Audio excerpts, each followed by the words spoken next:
नमस्कार विद्यार्थी मित्रांनो, welcome to the job update Marathi.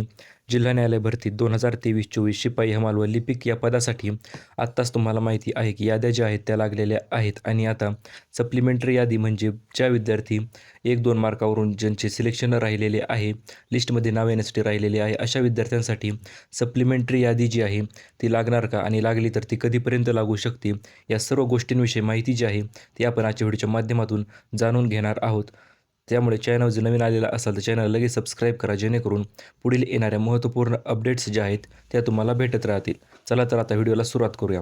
सर्वात प्रथम म्हणजे एक भरपूर विषय जो आहे तो अतिशय महत्त्वाचा आहे, तो म्हणजे सेकंड आन्सर की जी आहे ती येण्याच्या अगोदर यांनी डायरेक्ट नॉर्मलायझेशन लिस्ट जी आहे ती लावलेली आहे. आता नॉर्मलायझेशन लिस्ट लावण्याच्या अगोदर सेकंड आन्सर की जी आहे ती यायला पाहिजे होती आणि त्यात विद्यार्थ्यांना त्यांचे मार्क्स जे आहेत ते समजले असते व्यवस्थितरित्या, संपूर्ण गोष्टी ज्या आहेत त्या झाल्या असत्या. परंतु यांनी डायरेक्ट नॉर्मलायझेशन लिस्ट जी आहे ती लावलेली आहे आणि नॉर्मलायझेशन लिस्टमध्ये सुद्धा यांनी 2 कॉलम जे आहेत ते द्यायला पाहिजे होते. इकडे एक कॉलम जो आहे तो यासाठी पाहिजे होता की बिफोर नॉर्मलायझेशन आणि आफ्टर नॉर्मलायझेशन असं 2 कॉलम जे आहेत ते पाहिजे होते, जेणेकरून विद्यार्थ्यांना कुठल्याही प्रकारची शंका किंवा स्कॅम झाल्याचा डाऊट जो आहे तो आला नसता. आता आपण आपल्या मेन मुद्द्याकडे वळूया की सप्लिमेंटरी यादी लागत असते का आणि लागली तर कशाप्रकारे लागू शकते.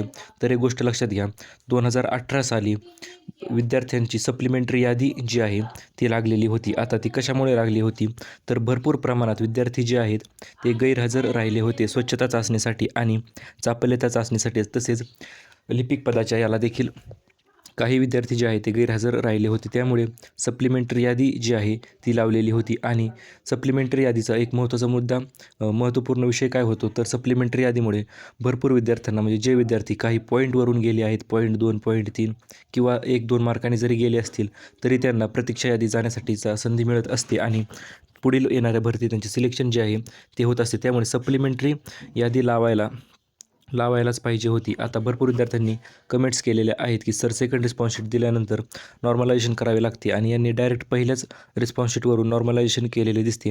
ही पद्धत चुकीची आहे. सरळ सेवेच्या प्रथेत असा बदल झालेला आहे. परंतु मित्रांनो, आता TCS आहे आणि TCS ही काहीही करू शकते, ते तर तुम्हाला माहितीच आहे. त्यामुळे आपण त्यावर काही जास्त बोलू शकत नाहीत.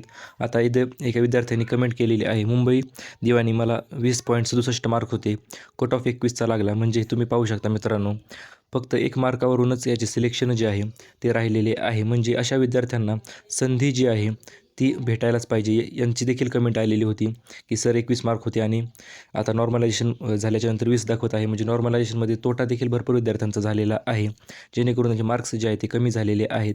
त्याच्यानंतर भरपूर विद्यार्थ्यांनी विचारले, सर सेकंड रिस्पॉन्स शीट लागली का, तर यांनी डायरेक्ट जे आहे ते यांची लिस्ट जाहीर केलेली आहे नॉर्मलायझेशन यादीची. आता राहिला विषय म्हणजे सप्लिमेंटरी यादीचा, तर ती मित्रांनो 2018ला लागली होती आणि बहुतेक ह्यावेळेस देखील लागेलच असे सांगू शकत नाही, परंतु लागण्याचे काही चान्सेस आहेत. कारण की स्टेनोग्राफर पदासाठी तुम्हाला तर माहितीच आहे की भरपूर विद्यार्थी अपात्र झाले होते. त्यामुळे त्यांची सप्लिमेंटरी यादी तर लागू शकते. आणि शिपाई लिपिक पदासारखा राहिला प्रश्न, तर यांची देखील यादी जी आहे ती लावायला पाहिजे. कारण की भरपूर विद्यार्थ्यांना संधी जी आहे ती नक्कीच भेटेल जर यादी लावली तर. अशा प्रकारची आजची अपडेट होती 31 जुलै 2024ची.